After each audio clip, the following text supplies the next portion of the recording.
बच्चों आज हम एग्जाम्पल 3.1 सॉल्व करने वाले हैं ऑफ चैप्टर 3 करंट इलेक्ट्रिसिटी। मैं आपको क्वेश्चन एक्सप्लेन कर देती हूँ। बच्चों इस क्वेश्चन में हमें कॉपर वायर के फ्री इलेक्ट्रॉन्स की एवरेज ड्रिफ्ट स्पीड कैलकुलेट करनी है।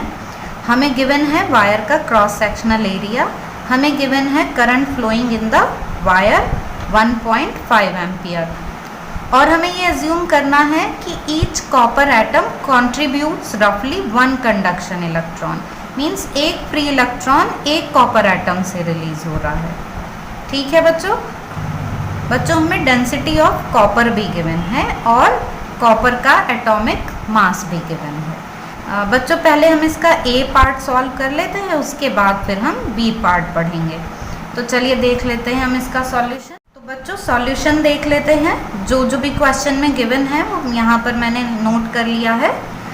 हमें करंट गिवन है 1.5 एम्पियर, हमें क्रॉस सेक्शनल एरिया गिवन है 1.0 इंटू 10⁻⁷ मीटर स्क्वायर, हमें कॉपर की डेंसिटी गिवन है rho is equal to 9.0 into 10⁻³ kilogram per metre cube, हमें atomic mass of copper given है 63.5 यूनिट। अब हमें क्या कैलकुलेट करना है? Drift speed. ड्रिफ्ट स्पीड का फॉर्मूला बच्चों आपको पता है ना, I is equal to NEAVD। ये हमने रिलेशन डिराइव किया था जब हमने ड्रिफ्ट स्पीड ड्रिफ्ट वेलोसिटी के बारे में पढ़ा था, तो हम उसी रिलेशन को यूज़ करके यहाँ पर ये VD कैलकुलेट कर लेंगे। इस रिलेशन में बच्चों आपको पता ही होगा कि I तो है करंट जो वायर में फ्लो हो रहा है, N है number of electrons per unit volume, तो हम इसको नंबर डेंसिटी भी बोल सकते हैं। E charge on electron means 1.6 into 10⁻⁹ coulomb, A cross sectional area है और ये तो ड्रिफ्ट वेलोसिटी है ही। तो इस तरह से हम यहाँ VD के लिए ये फॉर्मूला लिख लेंगे। बच्चों आपको पता है ना व्हाट इज ड्रिफ्ट स्पीड और ड्रिफ्ट वेलोसिटी?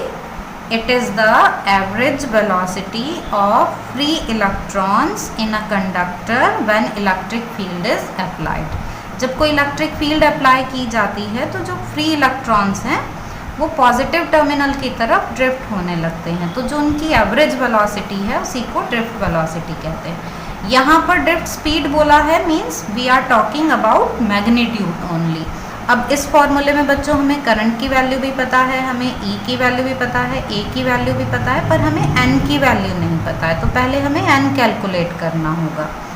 तो अब ये number density, number of electrons per unit volume find करने के लिए हम क्या करेंगे? पहले हम नंबर ऑफ एटम्स फाइंड कर लेंगे, क्योंकि बच्चों में क्वेश्चन में ये गिवन है ना कि एक एटम से एक इलेक्ट्रॉन रिलीज हो रहा है, तो हम यहाँ पर नंबर ऑफ एटम्स कैलकुलेट कर लेते हैं। हम फॉर्मूला यूज़ कर ले रहे हैं N/V। अब यहाँ पर ये दोनों N सेम ना हो जाए इसलिए मैंने यहाँ पर ये NA लिख दिया है। ये नंबर ऑफ एटम्स हैं पर यूनिट वॉल्यूम। तो बच्चों वॉल्यूम को हमने क्या लिख दिया है? Mass upon density. तो ये डेंसिटी यहाँ मल्टीप्लाई में आ गया।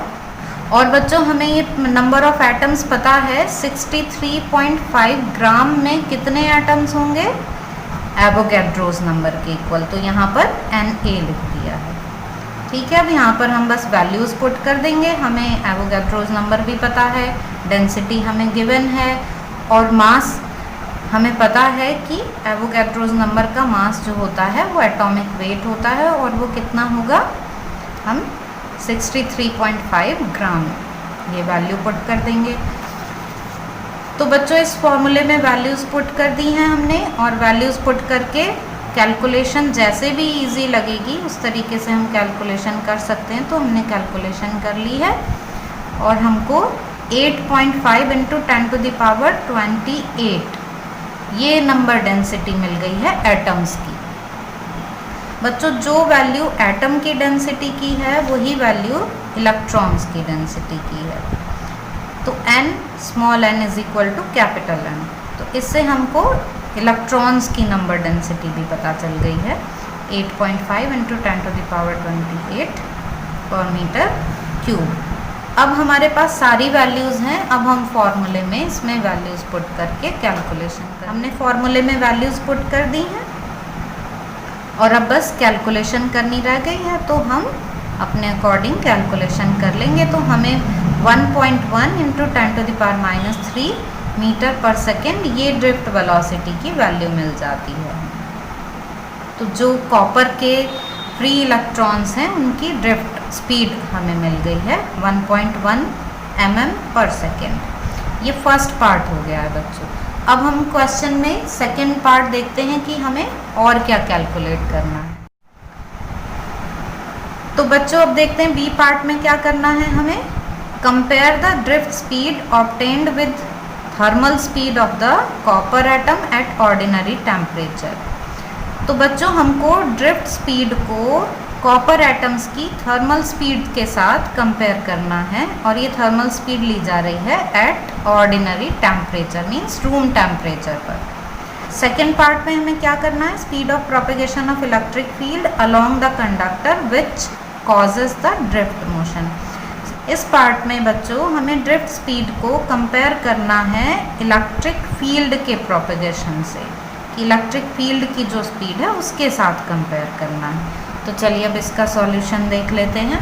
तो बच्चों हमें बी पार्ट के लिए कॉपर एटम्स की थर्मल स्पीड कैलकुलेट करनी है। तो आपने ये फॉर्मूला पढ़ा होगा 11th में काइनेटिक एनर्जी के लिए, तो हम यहाँ पर वही फॉर्मूला यूज़ कर रहे हैं कि kinetic energy is equal to 3/2 kBT, where kB is Boltzmann constant, T यहाँ पर हम टेम्परेचर ले रहे हैं, V आपको पता ही है कि वेलोसिटी है और M मास है। अब बच्चों यहाँ पर हमें कॉपर का मास लेना है तो हम यहाँ पर ये कैपिटल M लिख दे रहे हैं। तो बच्चों इस तरह से V की वैल्यू हमें √3 kBT/m ये मिल जाती है। अब ये जो 3 है बच्चों इसको हम ड्रॉप कर सकते हैं क्योंकि हम यहाँ पर एक रफली कैलकुलेशन कर रहे हैं कि किस ऑर्डर की वेलोसिटी है, बस हमें वो कंपेयर करना है, एग्जैक्ट वैल्यू नहीं हम कैलकुलेट कर रहे हैं, इसलिए हम ये 3 जो है इसको ड्रॉप कर देंगे।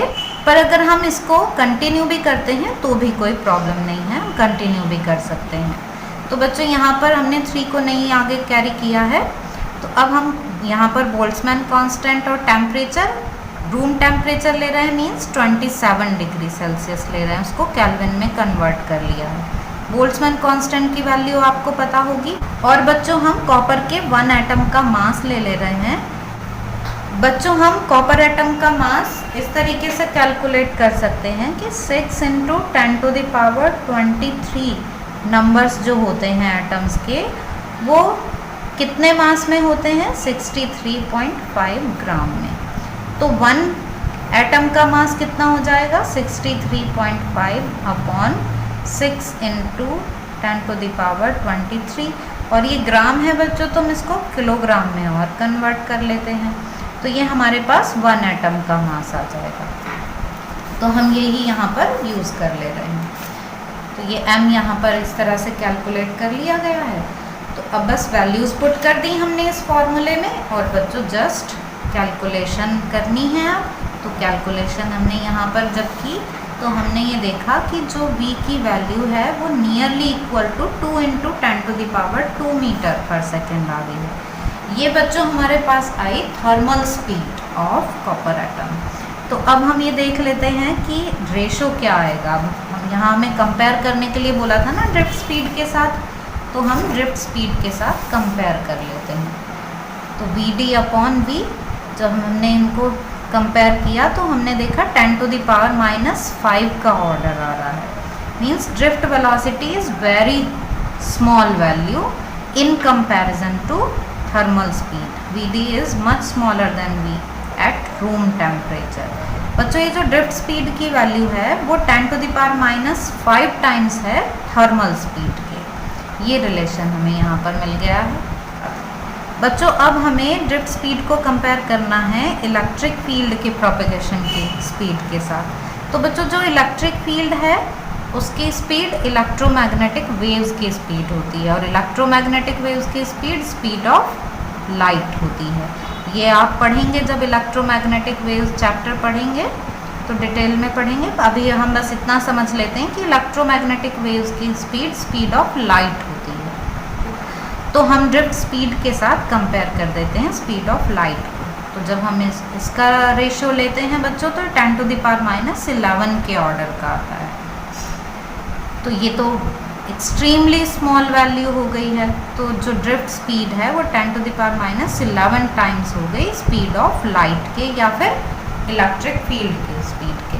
तो अब आपको समझ में आ गया होगा कि ये करंट जो है ये इलेक्ट्रिक फील्ड के अप्लाई होने के बाद फ्लो होता है, तो ये इलेक्ट्रॉन्स के ड्रिफ्ट की स्पीड नहीं होती है, ये इलेक्ट्रिक फील्ड के इस्टेब्लिश होने की स्पीड होती है जो करंट की होती है, इसीलिए करंट इतना फास्ट मूव करता है। बच्चों आई होप कि ये आपको समझ में आ गया होगा, पर थोड़ा लेंदी है तो हम एक बार इसको स्टार्टिंग से फिर से देख लेते हैं कि हमने कैसे सॉल्व किया है। तो बच्चों हमें इस क्वेश्चन में ड्रिफ्ट स्पीड कैलकुलेट करनी है, इसलिए हमने ड्रिफ्ट स्पीड का फॉर्मूला लिख लिया। बच्चों इस फॉर्मूले में हमें इलेक्ट्रॉन्स की नंबर डेंसिटी नहीं पता है, तो हम यहाँ एटम की नंबर डेंसिटी पता कर ले रहे हैं, क्योंकि हमें ये बोला गया है कि हर एटम से एक इलेक्ट्रॉन, कंडक्शन इलेक्ट्रॉन जो है वो रिलीज़ हो रहा है। बच्चों ये हमने फॉर्मूले से कैलकुलेट कर लिया है, आप चाहें तो इसको भी इसी तरीके से कैलकुलेट कर सकते हैं कि 63.5 ग्राम के लिए जो नंबर है हमारे पास वो 6 × 10⁻23 है। तो 1 ग्राम के लिए क्या वैल्यू आ जाएगी, 6 × 10⁻23 अपॉन 63.5, तो 9 × 10⁻3 के लिए क्या करेंगे, हम इसमें मल्टीप्लाई कर देंगे, 6 × 10⁻23 अपॉन 63.5 इंटू 9 × 10⁻3। और बच्चों ये ग्राम में है इसलिए हम इसको किलोग्राम में और कन्वर्ट कर लेते हैं। तो हम इस तरह से भी इसको कैलकुलेट कर सकते हैं, आप चाहे तो फॉर्मूले को यूज़ कर लें या आप इस तरह से कैलकुलेट कर लें। बस फिर जब हमारे पास ये कैपिटल N की वैल्यू आ जाती है तो यही स्मॉल n की वैल्यू है, एटम्स का जो नंबर है वही इलेक्ट्रॉन्स का नंबर है, तो हम n फाइंड कर लेते हैं और फिर n फाइंड करके फॉर्मूले में वैल्यूज सारी पुट कर देते हैं और जस्ट सॉल्व कर लेते हैं, तो 1.1 मिलीमीटर पर सेकेंड की हमें ड्रिफ्ट स्पीड मिल जाती है।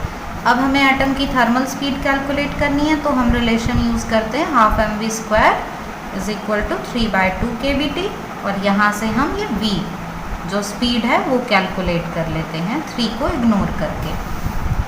रूम टेम्परेचर है इसलिए हम यहाँ 27 डिग्री सेल्सियस लेते हैं, बोल्ट्जमैन कांस्टेंट की वैल्यू पुट कर लेते हैं, और मास आपको समझ में आ ही गया होगा कि 1 एटम का मास लेना है तो हम 1 एटम का मास ले लेते हैं। कैलकुलेशन के बाद हमें ये v की वैल्यू मिल जाती है 10⁻2 के ऑर्डर की। इसको अब हम ड्रिफ्ट वेलोसिटी के साथ कंपेयर कर लेते हैं। यहाँ पे हमने इसको ड्रिफ्ट वेलोसिटी से कंपेयर कर लिया तो 10⁻⁵ का ऑर्डर मिला है हमें, और फिर इसको हमें इलेक्ट्रिक फील्ड के साथ भी कंपेयर करना है। तो इलेक्ट्रिक फील्ड की स्पीड वही होती है जो लाइट की स्पीड है, तो लाइट की स्पीड के साथ हम इसको देख लेते हैं, तो हमें 10⁻11 का ऑर्डर मिलता है इनके रेशो का। मीन्स जो ड्रिफ्ट स्पीड है वो स्पीड ऑफ लाइट का 10⁻11 टाइम्स होती है। तो इस तरह से इस क्वेश्चन में हमने देख लिया कि ड्रिफ्ट स्पीड की वैल्यू जो है वो बहुत कम होती है, लेकिन करंट जो फ्लो होता है वो इलेक्ट्रिक फील्ड के इस्टेब्लिश होने की स्पीड से होता है, इसलिए करंट जो है वो इतना फास्ट मूव